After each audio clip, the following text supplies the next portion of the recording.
Hello everyone, I'm Saket Bajpayee, Director of Prayas Physics Classes, Dehradun. Alright, so here we have the question of the day. It is of the topic electrostatics. The question says, a small positively charged ball of mass m is suspended by an insulating thread of negligible mass. Another positively charged small ball is moved very slowly from a large distance until it is in the original position of the first ball. As a result, the first ball rises by h. How much work has been done? तो देखिए सवाल में basically क्या कहा गया है, ये जो रेड वाली बॉल है ये शुरुआत में किस पोजीशन पर थी, ये व्हाइट वाला जो स्पेस है यहाँ पर है ना। तो शुरुआत में ये रेड बॉल इस व्हाइट वाले स्पेस पर थी और रेड वाले बॉल का मास दिया हुआ है m। अब हम लोग दूर से एक पार्टिकल को लाए और कहां पर ले आए, जहां पर ये स्मॉल एम पहले था। तो ये जो स्मॉल एम मास का बॉल था ना, ये खिसक करके यहाँ चला गया और एंटायर प्रोसेस बहुत स्लोली हुआ है, जिसके कारण हम लोग कह सकते हैं कि जो रेड वाला बॉल है वो ऑलमोस्ट नेग्लिजिबल स्पीड से धीरे धीरे यहाँ पर खिसका है। और फाइनल ओरिएंटेशन अपने को दे रखा है कि जब वो जो पार्टिकल है जिसे हम लोग बहुत दूर से ला रहे हैं वो पॉजिटिवली चार्ज था, उसने इसे रिपेल किया और फाइनली सिचुएशन ऐसी दिखाई दे रही है कि ये दोनों इस ओरिएंटेशन पर जाकर के आराम से इक्विलिब्रियम में है ना। इस दूर से लाए हुए पार्टिकल को तो मान लीजिए किसी ने पकड़ करके रखा है, लेकिन ये जो रेड वाला बॉल है ये क्या आ गया, इक्विलिब्रियम में आ गया। किन फोर्सेस के कारण? इस पर नीचे mg लग रहा होगा, एक टेंशन लग रहा होगा और एक फोर्स लग रहा होगा इलेक्ट्रोस्टैटिक रिपल्शन, है ना। और हमें ये दिख रहा है कि इसकी इनिशियल लोकेशन और फाइनल लोकेशन में जो वर्टिकल हाइट का फर्क है वो कितने का है, h का है। चलिए तो आते हैं और इसका फ्री बॉडी डायग्राम बना करके इसे और अच्छी तरीके से समझने की कोशिश करते हैं। तो जैसा कि मैंने डिस्कस किया था अभी अभी, मैंने यहाँ पर फोर्स जो है, बेसिकली अपने को ये रेड वाली बॉल का फ्री बॉडी डायग्राम बनाना है। ये जो रेड वाली बॉल है इसका फ्री बॉडी डायग्राम बनाना है। तो इस पर मैंने एक फोर्स शो किया, दैट इज कैपिटल F, जो कि क्या है, इलेक्ट्रोस्टैटिक रिपल्शन की वजह से। और वो कितना हो जाएगा, के Q Q upon x square. जहां पर कैपिटल क्यू में किसे कह रहा हूं, मैं कह रहा हूं उस पार्टिकल के चार्ज को जिसे बहुत दूर से लाया गया, और स्मॉल क्यू कह रहा हूं इस रेड वाले बॉल के चार्ज को, और x कह रहा हूं कि इन दोनों के बीच की जो दूरी है एंड में वो x मैंने कह लिया, क्योंकि सवाल में ये x गिवन नहीं था। ऑलराइट, तो अब ये सोचते हैं कि इस रेड वाली बॉल पर कौन कौन से फोर्सेस लग रहे होंगे। एक तो नीचे mg भी लग रहा होगा, राइट, तो नीचे दिखा देते हैं mg। उसके अलावा इस डायरेक्शन में टेंशन भी लग रहा होगा। तो अपने को बेसिकली ये दिख रहा है कि तीन फोर्सेस इस पर एक्ट कर रहे हैं, टेंशन, कैपिटल F और mg, जिनके कारण ये क्या है, ये इक्विलिब्रियम में है, रेस्ट पर है ना। तो अब मुझे ये देखना है कि अपने को चाहिए क्या, है ना।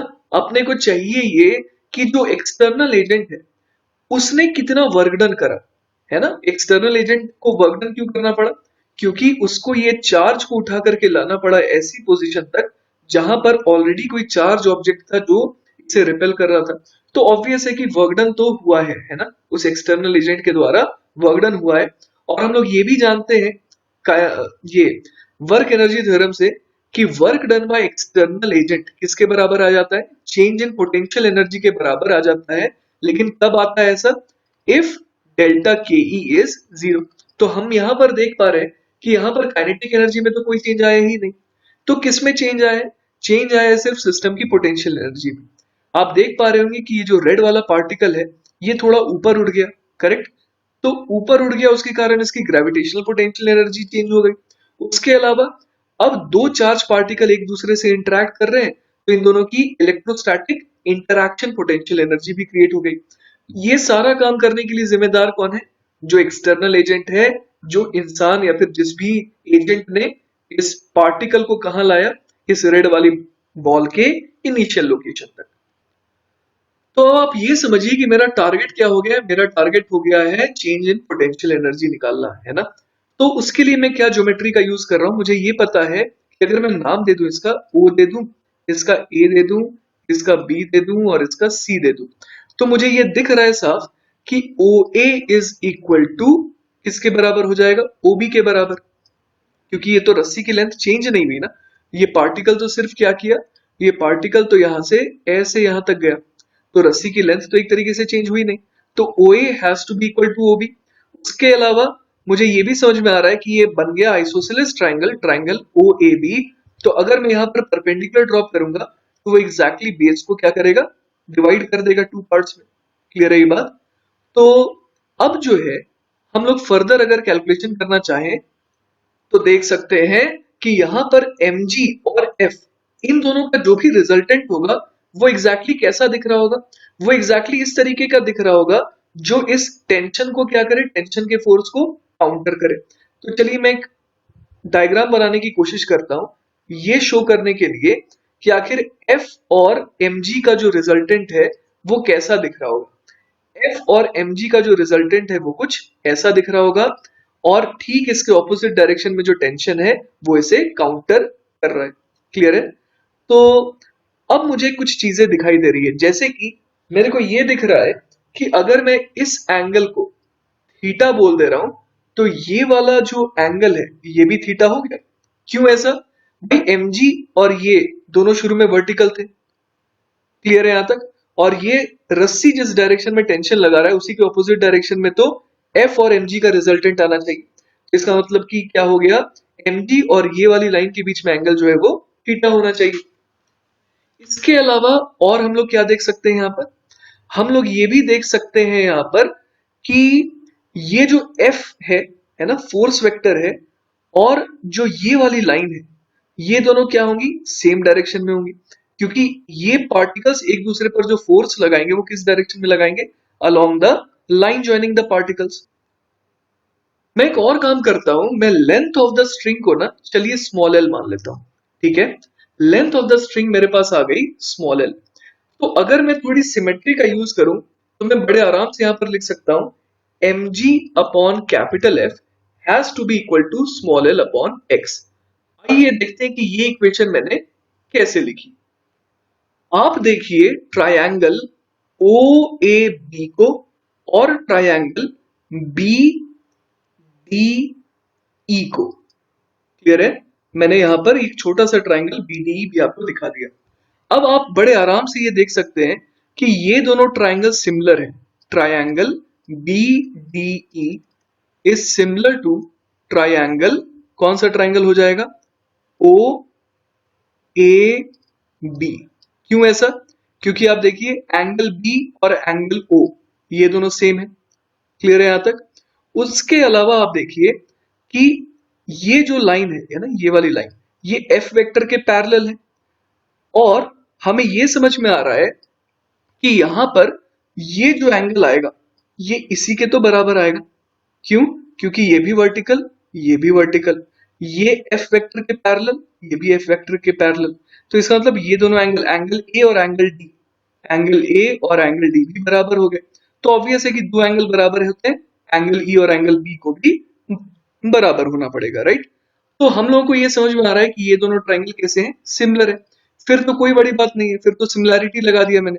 मैंने क्या बोला कि BD है ना, BD अपॉन कौन सी length, DE has to be equal to, किसके बराबर आना चाहिए, BD अपॉन DE को बराबर आना चाहिए OA अपॉन QB के बराबर, सॉरी AB के बराबर आना चाहिए, राइट? तो यहां से देखिए क्या आ जाएगा, ऐसा करते ही आपको दिख जा रहा होगा कि mg upon F is equal to L upon X, क्योंकि OA कितना है, L है, AB कितना है, X है, BD mg है और DE कैपिटल F है। क्लियर है यहाँ पर? तो अपने को एक इक्वेशन तो मिल गई। इसके अलावा अपने पास एक और इक्वेशन ऑलरेडी है जो कि कौन सी है, F इज इक्वल टू के Q Q upon x square. तो इसका नाम दे देते हैं, let us right equation number 2। ठीक है, ये इक्वेशन नंबर 2। चलिए, तो नई इक्वेशन डिराइव करने के लिए हम लोग अब सहारा लेते हैं इस डायग्राम का। इस डायग्राम में आपको दिख पा रहा होगा कि यहां पर triangle A B P, triangle A B P ये सिमिलर आ रहा है ट्रायंगल ए, और बी के जगह आ जाएगा ओ, और पी के जगह आ जाएगा, यहां पर पॉइंट नाम दे देते हैं सी। तो ये हो गया ट्रायंगल ए ओ सी के, क्योंकि देखिए एंगल ए दोनों में कॉमन है। पी और सी, एंगल पी ये रहा 90 डिग्री, एंगल सी भी हो गया 90 डिग्री। तो अपने को समझ में आ रहा है कि ये दोनों ट्रायंगल्स क्या हो गए, सिमिलर हो गए। तो यहां पर हम अपने को ये पता है कि AC कितने के बराबर है। AC मैंने पहले ही डिस्कस किया था कि वो हाफ कर देगा AB को, तो वो हो जाएगा x/2। करेक्ट है यहाँ तक? तो हम लोग यहां से देख पा रहे हैं कि x/2 is to L is coming out to be h is to x। आप ये बड़े आराम से डायग्राम में देख सकते हैं। ये रहा वो सिमिलैरिटी है ना, A AC upon OA is equal to AP upon BA। काफी सिमिलैरिटी से हम लोग देख पा रहे हैं ना। तो AC की वैल्यू क्या है जरा देखिए, AC की वैल्यू है x/2, OA की वैल्यू कितनी है, वो तो लेंथ ऑफ द पेंडुलम है तो L। AP कितना है भाई, AP तो h है, और BA कितना है, BA तो पूरी की पूरी लेंथ ये x है। तो यहां से अपने को एक और रिलेशन क्या मिल गया, अपने को मिल गया x/2L is equal to h/x। तो देखिए अपने पास अब टोटल 3 इक्वेशंस आ चुकी है, और इन तीनों का हम इस्तेमाल करने वाले हैं सॉल्यूशन निकालने के लिए। तो चलिए आपकी सुविधा के लिए मैंने तीनों ही इक्वेशंस को आपके सामने रख दिया है। अब हम लोग बड़े आराम से इन तीनों इक्वेशंस को सॉल्व करने की कोशिश करते हैं। हम लोग को ये पता है कि जो जो चीजें हम लोगों ने इंट्रोड्यूस करी है उसे गायब करना होगा। तो चलिए सबसे पहले मैं गायब करने की कोशिश करता हूं f को, है ना। f की वैल्यू यहां से उठा करके इसमें रखने की कोशिश करते हैं, तो क्या आ जाएगा, mg divided by f। f कितना है, f है k q small q upon x square is equal to किसके बराबर आ रहा है, ये आ रहा है स्मॉल l अपॉन x के। क्लियर है यहां तक? तो चलिए देखते हैं यहां से क्या आ गया अपने पास। यहां से अपने पास आ गया x multiplied by X square is equal to k q small q into l divided by mg। अब मैं x स्क्वायर की वैल्यू देखिए इक्वेशन नंबर 3 से निकाल सकता हूं। x स्क्वायर बराबर आ जा रहा है 2h इंटू l, तो चलिए इसे भर देते हैं।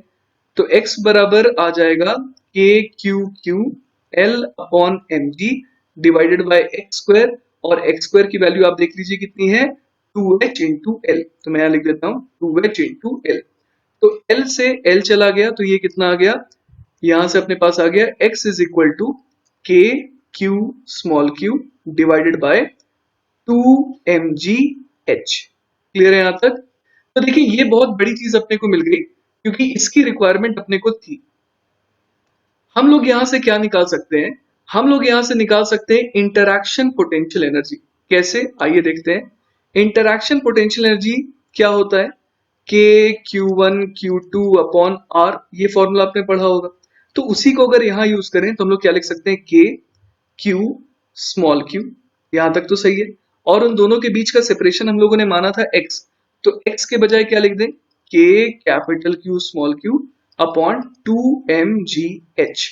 तो यहां से देखिए क्या क्या चीजें गायब हो रही है, k q q k q q ये गायब हो गया, तो क्या आ गया 2mgh। क्लियर है? अब हम लोग ऑलमोस्ट आंसर तक पहुंच ही गए हैं। इस नए पार्टिकल के आने से एक पोटेंशियल एनर्जी, जो कि कौन सी है, इलेक्ट्रोस्टैटिक इंटरैक्शन पोटेंशियल एनर्जी, उसमें कितनी चेंज आई, उसमें चेंज आया 2mgh का। उसके अलावा हम लोग देख पा रहे हैं कि जो पार्टिकल रेड कलर वाला पार्टिकल था वो कितनी हाइट ऊपर गया, वो हाइट h ऊपर गया, जिसके कारण उसकी पोटेंशियल एनर्जी कितने से बढ़ गई, mgh से बढ़ गई। तो ये क्या बन गया, total change in potential energy. अब यही किसके बराबर होगा, यही बराबर हो जाएगा work done by external agent, क्योंकि डेल्टा के ई क्या है, 0 है। ऑलराइट, तो हमसे क्या पूछा गया था, work done by external agent, और वो कितना आ जा रहा है, 3mg multiplied by h। Alright, तो आई होप कि आपको ये एक्सप्लेनेशन समझ में आया होगा। We'll meet again tomorrow with a different question of the day. Till then, keep practicing. And if you have any doubts regarding today's video, feel free to call me or WhatsApp me. I have given my number at the beginning. All right. Take care. Bye.